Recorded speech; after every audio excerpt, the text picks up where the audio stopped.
Hello everyone. इस video में हमें स्टार्ट करना है एक वेक्टर 3D पे बेस्ड क्वेश्चन। क्वेश्चन का स्टेटमेंट है find the vector equation of the line passing through the point A 1,2,-1 and parallel to the line 5x-25 is equal to 14-7y is equal to 35z। ठीक है, तो देखो इसने बोला एक लाइन की इक्वेशन निकालनी है, एक लाइन की इक्वेशन निकालनी है जो पासिंग थ्रू है ए मतलब 1,2,-1। ठीक है, इससे पासिंग थ्रू है और पैरेलल है एक लाइन के जिसकी इक्वेशन अभी दे रखी है 5x-25 14-7y is equal to 35z। ठीक है, तो अगर आपको पासिंग पॉइंट गिवन है, ठीक है, तो लाइन की जो इक्वेशन होती है मैं लिख देता हूँ।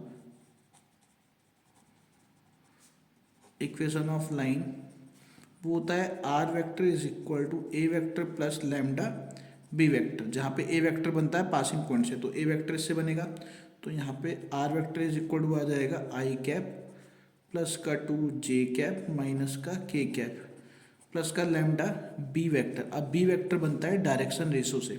ठीक है, अब उसके लिए आपको पहले इस लाइन के डायरेक्शन रेशो निकालने पड़ेंगे अगर आपको ये वेक्टर फाइंड करना है। ठीक है, तो इसको पहले हम लोग स्टैंडर्ड फॉर्म में कन्वर्ट करते हैं। अब स्टैंडर्ड फॉर्म क्या होता है? स्टैंडर्ड फॉर्म कार्टेशियन फॉर्म होता है, ये x-x1 अपॉन में a, y-y1 अपॉन में b, z-z1 अपॉन में c, ये हमारे पास होता है कार्टेशियन फॉर्म। तो इसको इसमें कन्वर्ट करना है। ठीक है, तो देखो सबसे पहले यहाँ से 5 को लिया तो आएगा x माइनस का 5, यहाँ पे 14-7y है, माइनस का 7 को लूँगा तो आएगा y-2 is equal to 35z।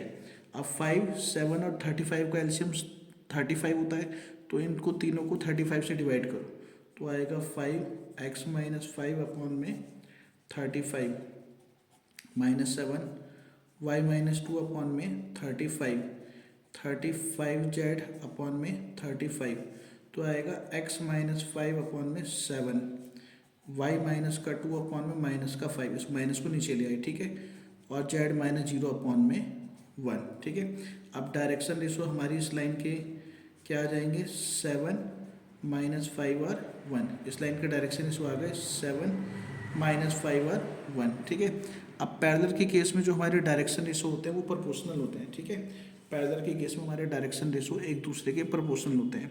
और ठीक है, और जब भी हमें इक्वेशन ऑफ लाइन फाइंड करनी होती है पैरेलल के केस में, तो उस केस में हम ये यूज़ कर सकते हैं कि दोनों के डायरेक्शन रेशो सेम है।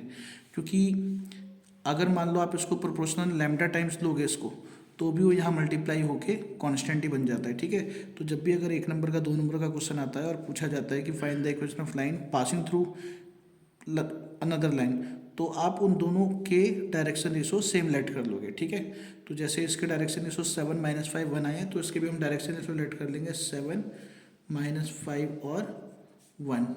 ठीक है जी, अब बी वेक्टर हमारे पास यहाँ से बन गया 7i माइनस का 5j कैप प्लस का k कैप, तो वो वैल्यू हम उठा के यहाँ पुट कर देंगे तो आएगा 7i कैप माइनस का 5j कैप प्लस का k कैप।